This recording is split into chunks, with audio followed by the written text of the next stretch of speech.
Сынба сынаққа. Аса қамқор, ерекше мейірімді Алланың атымен бастаймын. Құрметті оқырман, бұл өмір сынақ мекені. Әрбір адам бұл дүниеге тек рахат үшін емес, сынақ үшін келген.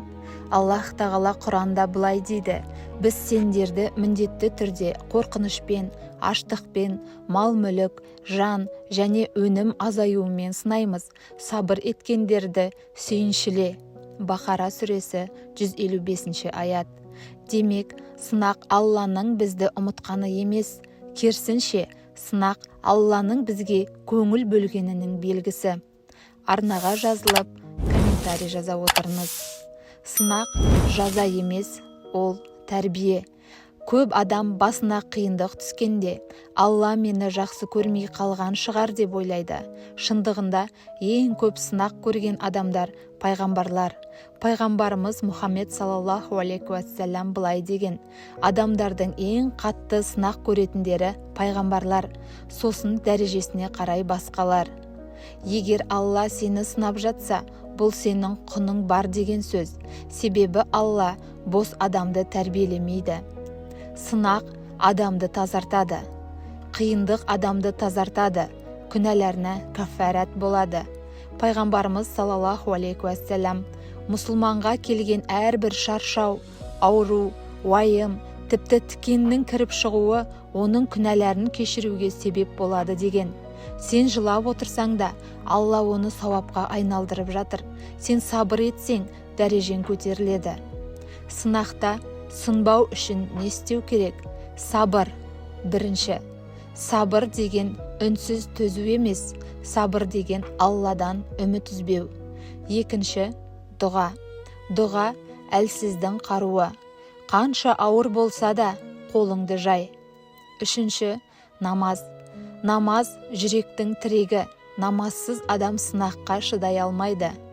Алла Құранда сабыр және намаз арқылы жәрдем тілеңдер дейді. Төртінші, сынақтан кейін жеңілдік бар.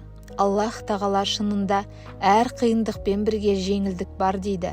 Назар аударыңыздар, қиындықтан кейін емес, қиындықпен бірге дейді. Яғни сен қиналып жүргенде ақ Алла саған шығатын жолды дайындап қойған. Бірақ біз асығамыз, Алланың уақыты ең дәл уақыт. Сынақ сенің кім екеніңді көрсетеді. Қиындықта біреу Аллаға жақындайды, біреу Алладан алыстайды. Сынақ адамның шынайы жүзін ашатын сүзгі. Нағыз күшті адам жыламайтын емес, нағыз күшті адам жылап тұрып та Аллаға сенетін адам. Сынақ сенің дұғаңа жауап болуы мүмкін. Бәлкім сен: «Я Алла, мені өзгерт» деп дұға еткен шығарсың. Ал Алла сені сынақ арқылы өзгертіп жатқан болар. Сабыр үйренсін деп, тәубе етсін деп, намазға жақындасын деп.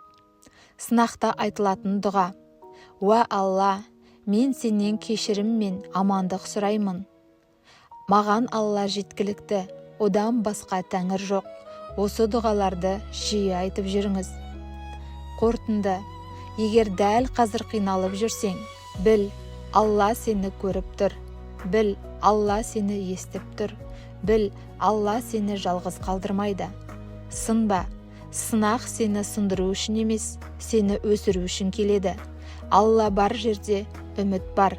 Алла бар жерде шығу жолы бар. Алла бәрімізге сабыр, иман және жеңілдік нәсіп етсін. Әумин. Егер де бүгінгі ақпарат сізге пайдалы болса, арнаға тіркеліп, лайк басып, комментарий жазып, жақын адамыңызға бөлісе отырыңыз.